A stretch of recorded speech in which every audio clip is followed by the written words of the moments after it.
Hello and welcome back to the course on Tableau. In the previous tutorial, we learned how to create these clusters, and at the same time we also identified that even though they are telling us some sort of story and they are identifying some trends that we're also seeing with our naked eye, at the same time they might not be the final step in our analysis. Maybe we can somehow refine these clusters to tell an even better story.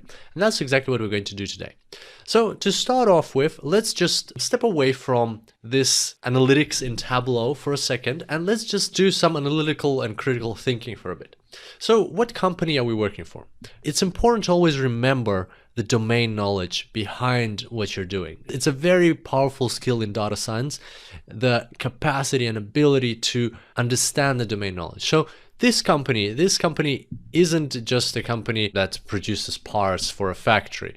This company isn't just a financial services organization that gives out loans to countries around the world. This company deals with people. This company heavily actually relies on people. In fact, this company, what they do is they come to your house, they collect your washing, and then they take it to their store, they wash it for you, and then they bring it back. So it's kind of like an outsourcing of your laundry, that service that they provide. And that's in their entire business. So in this case, as you can imagine, their amount of work that they get is directly proportionate to the amount of people that they can potentially service. So what exactly I'm hinting at is population. To put it very bluntly, the amount of dirty clothes in a city is directly correlated to the population of that city. Other companies that service the population, they might not have such a direct correlation of the amount of work to the amount of people. But for a laundry company, the more people you have, exactly proportionately, the more you will have dirty laundry in that city. So population of a city might play actually a huge role in the analysis that we're about to perform.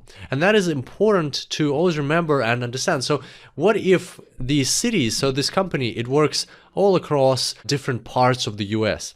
And as we discussed at the beginning, they can't afford to compete with the major players. So they're not present in cities like New York, like San Francisco, Los Angeles, like they're not present in the very big cities. They're going after the smaller cities, still large cities with hundreds of thousands of population, but at the same time a bit smaller. So what if what is going on here is somehow related to the size of the population? Maybe what if this trend that we're seeing here, that even though they're investing more and more into marketing, they're not getting more and more people, or they're not getting more and more revenue. Maybe that is related to the fact that they've maxed out their capacity or their share of that population in that associated city. Maybe there's some sort of correlation there.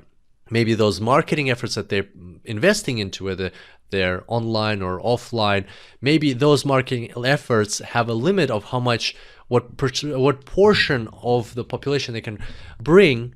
And in these specific cities, maybe they're just smaller cities, and maybe we'll see something going on like that there. So it is a very powerful skill to have, to be able to bring in external data sets into your analysis to refine your analysis. And that's exactly what we're going to do now. So as you remember, in our dataset, we had another file, which was the population dataset. So let's go ahead and find that file. What I can do is I can connect to that file. I can create a new data source connection. And as we remember, it wasn't an Excel file, it was a CSV file. So if I go to text, you will see here among these files, US cities population. So this file contains information on the population of the cities, of the top cities in the US, and among them, all of our cities are among those cities. So what we could do is we could create a new connection, and then we could create a new tab. And as you can see, we have two separate connections. So in order to bring these cities into the analysis, what we would need to do is perform a blend. And that is one of the options that we have.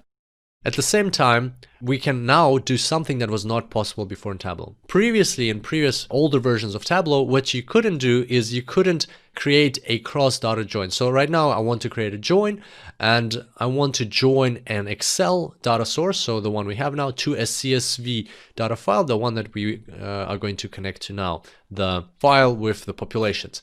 Previously, you couldn't do that in Tableau, but the Tableau have created a facility that now you can create cross-data joins, and you can create cross-data joins for lots of different data sources, not everything, but for a huge variety you can, and one of them is Excel to CSV. So that's exactly what we're going to do. We're going to click the add button over here, and from the drop down we're going to select text file because we're connecting to a CSV file, US cities population, and once we've selected that, as you can see, it has been added.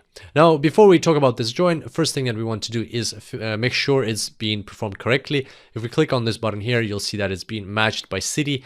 But as we discussed, there are duplicate cities in the US, and more so, there can be duplicate cities in our data set. So therefore, this could be a join with duplicates that's happening right now. So just city by itself is not a good enough, it's not specific enough, and as you can see, that is exactly the case. Right now we actually have 159 rows instead of 150, so some rows indeed got duplicated as part of this join.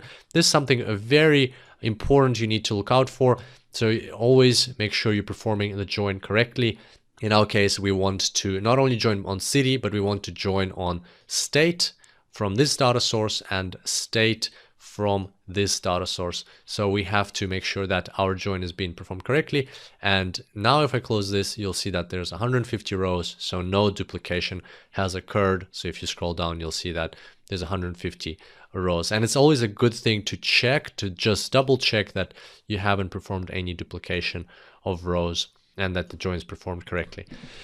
And so now moving back to this great feature of cross dataset join, what we actually created here is one of those cross dataset joins. We've got an Excel file on the left, we've got a CSV file on the right. Previously was not possible. Now we can do that. We can connect a SQL database with an Excel file and a CSV file, and also add a MySQL database. So there's lots of different combinations that you can create.